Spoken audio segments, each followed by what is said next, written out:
কোকৰাঝাৰত সামৰণি পৰিল উত্তৰ পূৰ্বাঞ্চল মহোৎসৱ। উত্তৰ পূৰ্বাঞ্চল মহোৎসৱে জাতি জনগোষ্ঠীৰ মাজত ভাতৃত্ববোধ শক্তিশালী কৰিব। এই মন্তব্য প্ৰমোদ বড়োৰ।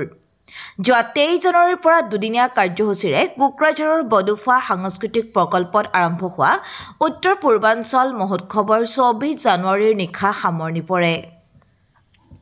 24 জানুৱাৰীৰ সন্ধিয়া দেশৰ 13খন ৰাজ্যৰ পৰম্পৰাগত নৃত্য অনুষ্ঠানৰ বন্তি প্ৰজ্বলনেৰে আৰম্ভ কৰে বিটিআৰ প্ৰধান প্ৰমোদ বড়োৱে।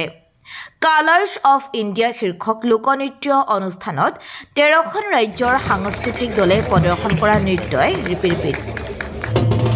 কালাৰ্ছ অফ ইণ্ডিয়া শীৰ্ষক লোকনৃত্য অনুষ্ঠানত 13টা ৰাজ্যৰ সাংস্কৃতিক দলে প্ৰদৰ্শন কৰা নৃত্যই উপস্থিত দৰ্শকৰ মন মুগ্ধ কৰে। ইয়াৰ পিছত কালাৰ্ছ অফ বড়োলেণ্ড শীৰ্ষক এক শিশু শিল্পী বিশেষ সাংস্কৃতিক লোকনৃত্যৰ পৰিৱেশন কৰা হয়। কোকৰাঝাৰত অনুষ্ঠিত হোৱা উত্তৰ পূৰ্বাঞ্চল মহোৎসৱে জাতি জনগোষ্ঠীৰ মাজত সাংস্কৃতিক বিনিময়েৰে ভাতৃত্ববোধ আৰু অধিক শক্তিশালী কৰি তুলিব বুলি মন্তব্য কৰে বিটিআৰ প্ৰধান প্ৰমোদ বড়োৱে।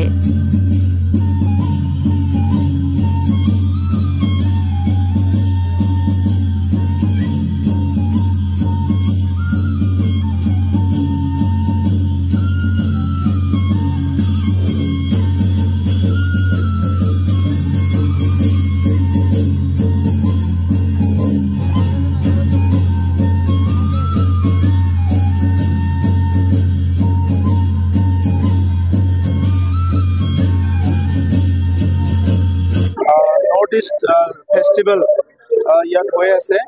আমাৰ নৰ্থ-ইষ্ট জোন যিটো কালচাৰেল চেণ্টাৰ আছে ইয়াৰ নেতৃত্বত আৰু ইয়াত আমাৰ বড়ো হাৰিমু আফাদৰ সহযোগ আৰু আমাৰ চৰকাৰৰ সহযোগত ইয়াত একেলগে এটা ডাঙৰ এটা কালচাৰেল ফেষ্টিভেল প্ৰথমবাৰৰ কাৰণে হৈ আছে। আৰু এই কালচাৰেল ফেষ্টিভেলটোৱে আমাৰ মাজত ভাতৃত্ববোধ, আমাৰ মাজত একত্ৰিত সেইটো আৰু শক্তিশালী কৰিব। আমি সকলোৱে জানো উত্তৰ পূৰ্বাঞ্চলত যিটো কালচাৰ আছে এইটো অতিকৈ কালাৰফুল আৰু এইটো বিশ্বৰ ভিতৰতে বহুত ইউনিক কালচাৰ ইয়াত পাবলৈ যায়। আৰু উত্তৰ পূৰ্বাঞ্চল অঞ্চলটো অলপ সৰু যদিও এইটো এটা সাংস্কৃতিৰ প্ৰাণকেন্দ্ৰ বুলি ক'ব লাগিব।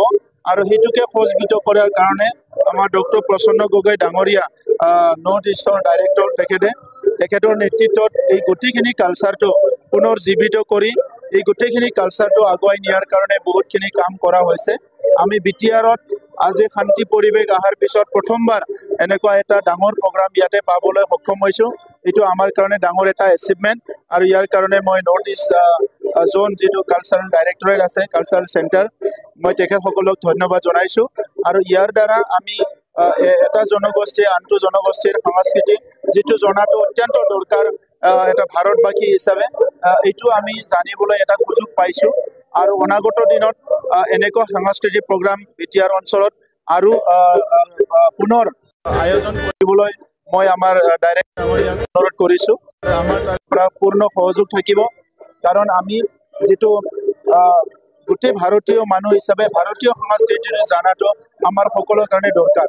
গতিকে আজি উত্তৰ পূৰ্বাঞ্চলৰ বহুত সংস্কৃতি আমি জানো, কিন্তু ভাৰতৰ সংস্কৃতি আমি কিতাপত পঢ়িবলৈ পাওঁ, আমি চিনেমাত চাবলৈ পাওঁ, আমি টিভিত চাবলৈ পাওঁ, কিন্তু ইয়াতে আমি ফ্লেছ এণ্ড ব্লাড তেখেতসকলক যিটো চাবলৈ পাইছে এইটো এটা বেলেগ এটা অনুভৱ।